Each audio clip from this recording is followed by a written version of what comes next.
freedom, justice, and equality is innate to blacks and foreign to whites.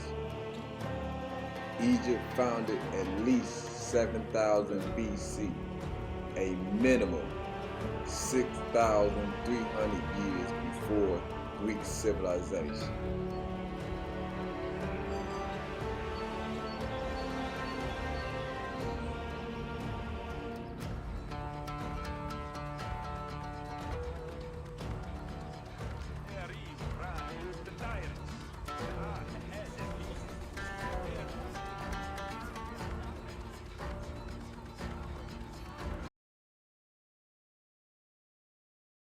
Number 1, I have not neglected myself. Number 2, I have not stolen. Number 3, I have not coveted it. Number 4, I have not privileged. Number 5, I have not offensively killed people. Number 6, I have not underestimated what is needed for goodness to flourish. Number 7, I have not been fraudulent. Number 8, I have not abused nature. Number 9, I have not told lies. Number 10, I have not withheld nourishment. Number 11, I have not been negative to life. Number 12, I have not strayed from morality. Number 13, I have not destroyed what feeds all. Number 14, I have not enslaved nor extorted. Number 15, I have not stolen future insurance. Number 16, I have not eavesdropped. Number 17, I have not talked more than I've listened. Number 18, I have not contended for what is not mine. Number 19, I have not committed adultery. Number 20, I have not been promiscuous.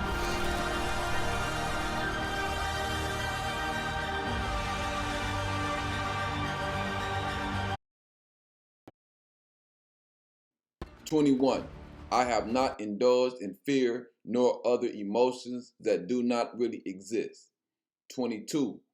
Have not misled myself nor others away from perfection. 23. I have not indulged in anger.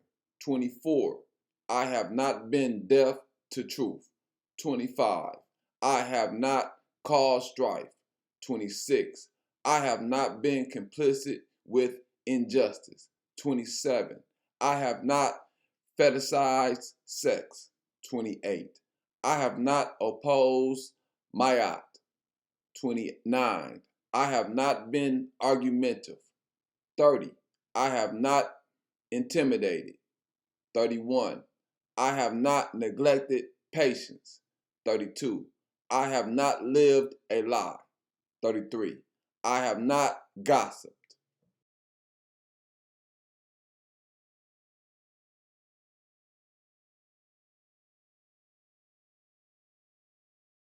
34.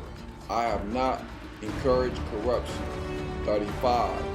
I have not slandered good leaders. 36.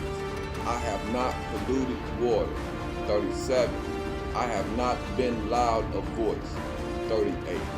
I have not blasphemed our Creator. 39. I have not been arrogant. 40. I have not discriminated the oneness of the Creator creations.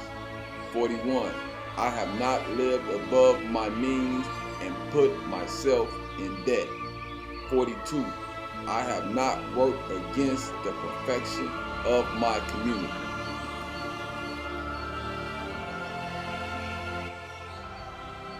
Black civilizations held well-established spiritual, humane, environmental, and moral principles at least 6,000 years before any European civilization, and even with that example, not one European nation held any notion of equality.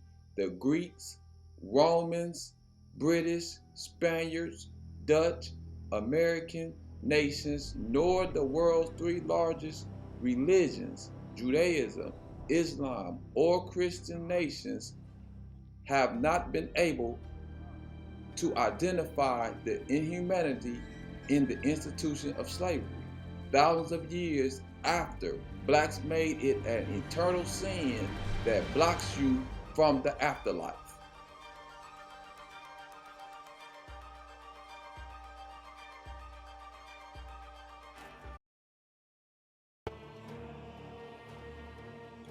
(6,300 years prior to the Greeks even establishing the first European civilization, blacks had already established a civilization with a spiritual and moral compass consistent of 42 laws of Maya.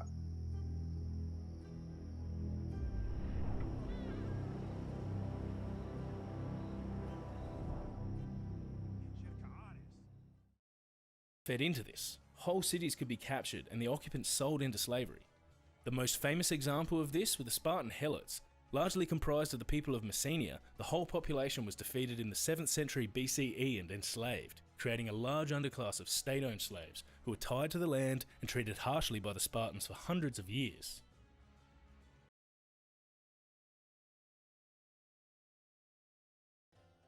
The Helots in particular were poorly treated. They were ritually humiliated, beaten, and forced to wear dogskin clothing.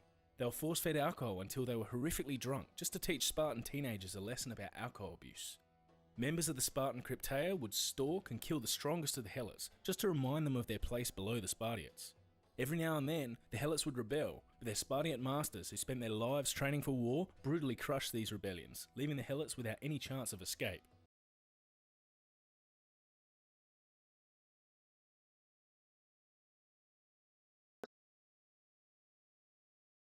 Slave labor was a huge aspect of Roman life, and the Republic depended heavily on free work from human beings who had no rights, no possessions, and were left at the whims of their masters to be worked to death, starved, tortured, and sometimes even killed for the sake of enjoyment. Sure, you may have seen Russell Crowe play one in a movie, but chances are you have no idea just how brutal it really was. Today we're exploring what it was really like to be a Roman slave. But before we get started, be sure to subscribe to the Weird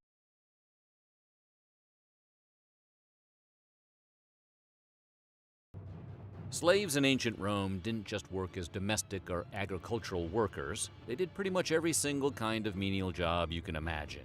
Generally classified as urban or rural, slaves did everything from cooking and cleaning to mining for silver. On country estates, slaves might perform both domestic and non-domestic tasks, even working as smiths, bakers, and guards. Occasionally, urban slaves would work as accountants and managers for businessmen. If you were a slave that originated as a prisoner of war, you might have been sold off to the public and could have been tasked with fighting fires, tending to public buildings, and even working as an executioner. Some Roman slaves lived their entire lives from birth to death working as the property of a master, but others who under the age of 30 and wanted to buy your way out of servitude, you were completely out of luck. According to the Roman jurist Gaius, slaves under the age of 30 could not be freed during the 1st century CE.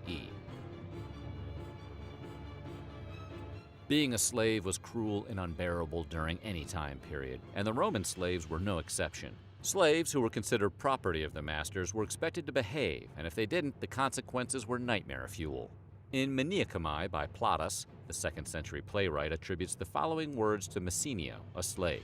Stripes, fetters, the mill, weariness, hunger, bitter cold, fine pay for idleness. That's what I'm mightily afraid of. Surely, then, it's much better to be good than to be bad. I don't mind tongue lashings, but I do hate real floggings. Yikes! Slave owners could beat and punish slaves harshly, inflicting everything from whippings to chains and fetters. Masters also had free rein to sell their slaves, execute them by hanging or crucifixion, and make them do the worst possible tasks as punishment. And if you tried to run away, they'd brand you. Ouch! Nothing sounds less appetizing than limited rations of bread, right? Well, slaves, being the lowest rung of Roman society, were clearly not eating like kings. This guy, Cato the Elder, who was a